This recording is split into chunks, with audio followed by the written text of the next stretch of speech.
Military technology keeps advancing at an incredible rate.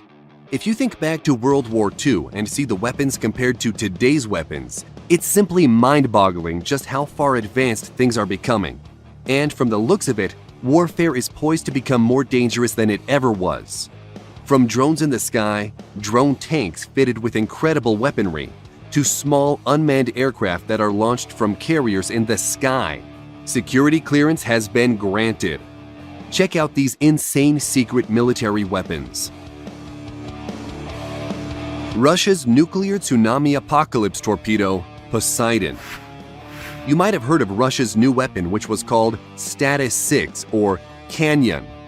It was once thought that the weapon was a hoax until researchers tracked the development of the system, which began in 2008. The torpedo was renamed Poseidon after the Russian military polled the public for a new name, although some say it should have been called the worst weapon ever. The Poseidon is said to have the ability to nuke entire coastal cities into oblivion and can trigger giant tsunamis. It is the largest torpedo ever built, measuring a ridiculous 65 feet long and it's 6.5 feet in diameter. This torpedo is designed to make long treks across entire oceans before detonating a massive 100 megaton thermonuclear warhead against a coastal enemy target. That's twice the explosive power of the Tsar Bomba, but some say that the weapon could only have a 2 megaton warhead. Still, plenty of power to destroy a coastal city. The weapon is so big that it needs its own special submarine, but there could also be special capsules made to launch them from. Russia is also claiming that the torpedo could be used to attack enemy fleets and is estimated to be capable of speeds up to 70 knots, which translates to 80 miles per hour on land. That's faster than any U.S. nuclear-powered attack submarines and their anti-ship homing torpedoes, limiting a defender's options against an incoming Poseidon torpedo. The weapon also operates at depths of up to 3,280 feet, far deeper than U.S. Navy submarines. Drones recharged by a laser could fly forever. The Defense Advanced Research Projects Agency has developed a drone that has solar panels that are built into the wings and batteries in the fuselage. The batteries provide the power, but as they begin to drain, drone operators aim a laser beam at the solar panels, which recharges the batteries. This means that the drone could stay in the air forever as long as there is an operator to charge it. This sounds cool, but there are a few problems with it. For one, a laser loses its strength the farther it has to travel and can be obscured or even blocked by smoke, haze, fog, and rain. Yeah, we know our viewers are smart, so we thought to mention that. DARPA figures it can recharge the drone at up to 6.8 miles, but that maximum will vary under real-world conditions. DARPA calls their drone the Silent Falcon, which could fly for weeks and complete a mission without ever having the need to land. China's giant ionosphere zapping radar. This weapon developed by the Chinese is described as a high-powered incoherent scatter radar and is supposed to bounce radio waves off the Earth's high-altitude layers of charged gas called the ionosphere.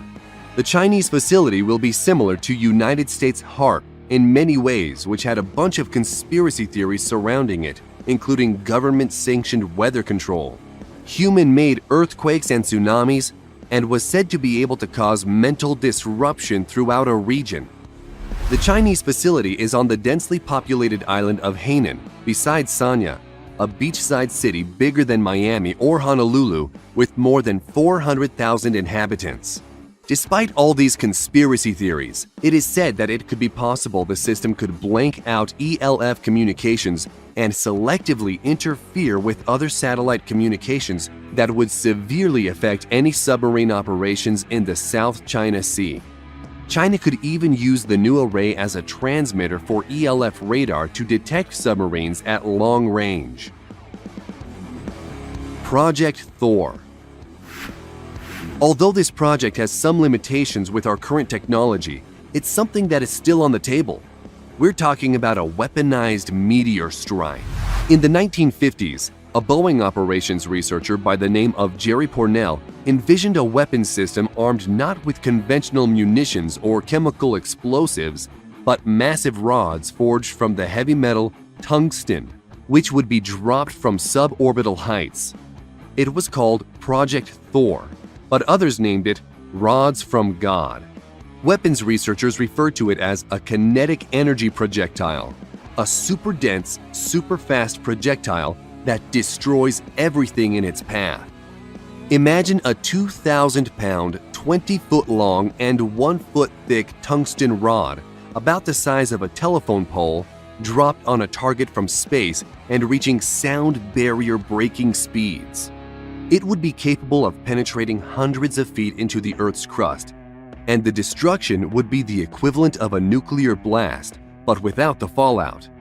But it has its problems because boosting enough of these into space would be very costly, and each rod itself would cost $600,000.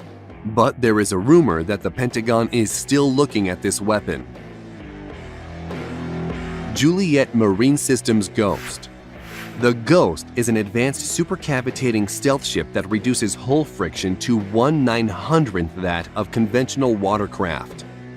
The Ghost uses a gyro-stabilized dual pontoon supercavitating hull that can run at top speeds through 10-foot waves. Called the Small Water Plane Area Twin Hull, or SWAT, it is controlled by 22 computer-controlled underwater control surfaces. When at rest or moving slowly, the Ghost sits in the water on its centerline module. At 8 knots or faster, the high-grade marine aluminum buoyant hulls lift the vessel and achieve full stability.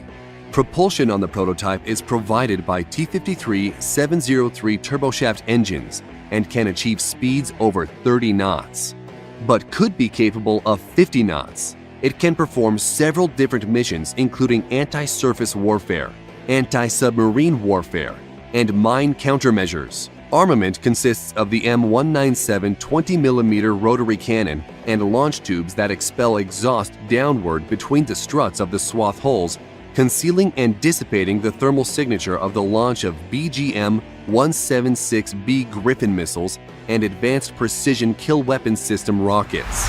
The Ghost has a crew of 3 to 5 sailors and can be dismantled to fit in the C-17 Globemaster III for transport.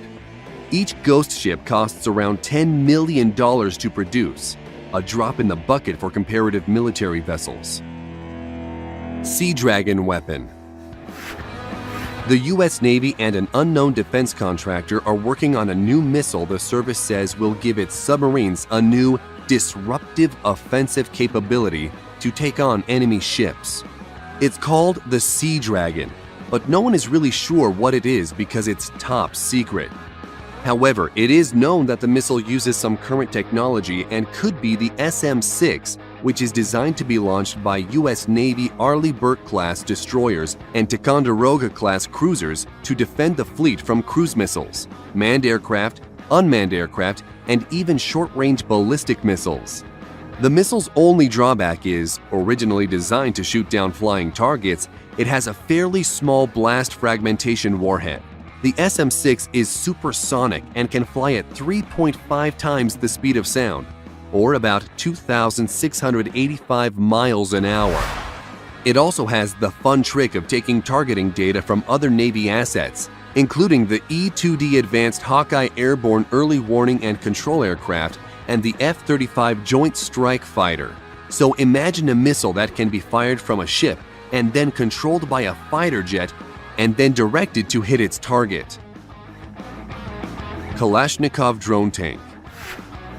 Military drones are on the rise, and many of you are probably familiar with the unmanned U.S. Predator drones that are equipped with advanced targeting systems and can carry 500-pound bombs and deliver those weapons to the target accurately.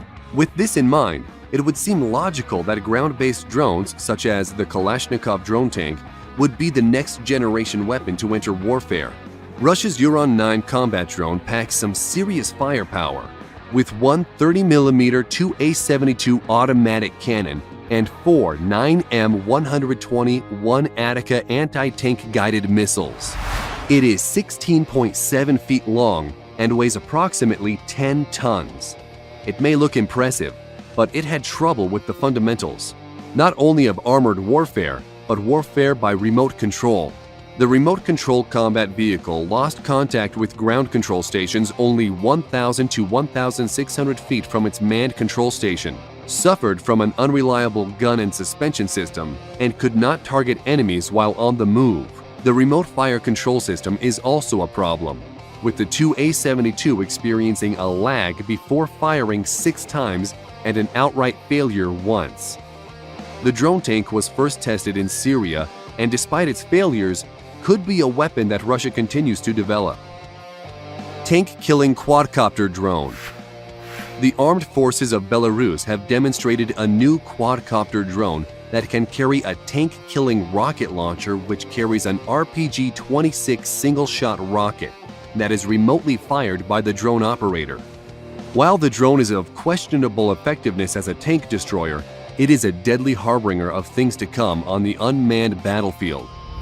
The type of drone is unknown, but the design appears to be a quadcopter capable of lifting at least 7 pounds. But the RPG it can carry has a range of about 250 yards, and the warhead it has can penetrate a 1.7-foot thick plate of rolled homogeneous steel armor, which is the standard metric for armor plating. However, the RPG-26 can't penetrate enough armor to take out an American M1 Abrams main battle tank, at least not head-on anyway, and it probably can't penetrate the M1's flank armor either, but a rocket-firing drone could conceivably maneuver to shoot at the top or rear of a tank, where armor is thinnest. The Belarusian tank drone is the start of what could become a very uncomfortable trend for Western tankers. Iron Curtain. With the name of Iron Curtain, you might think this is a secret Russian military weapon, but it's not. The US Army is testing a system designed to protect military vehicles smaller than tanks from attacks.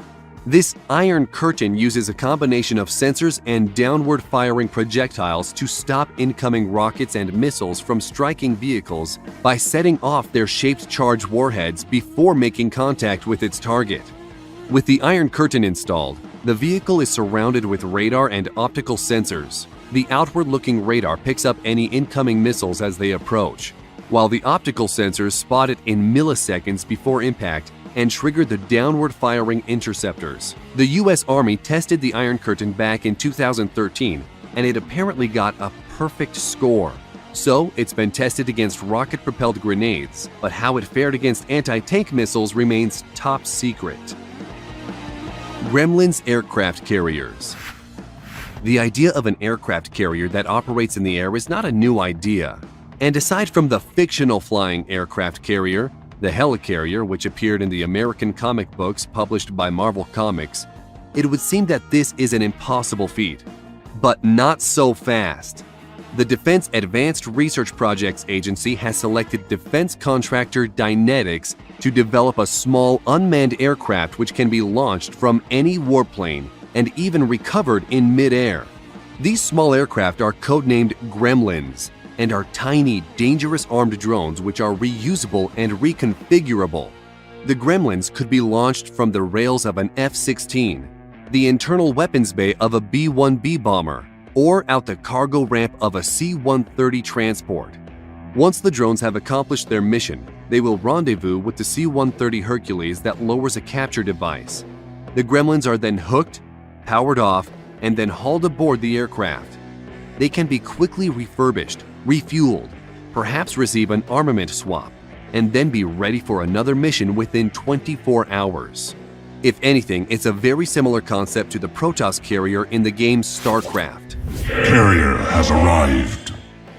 We hope you enjoyed this video and want to know what you thought about these and which was your favorite.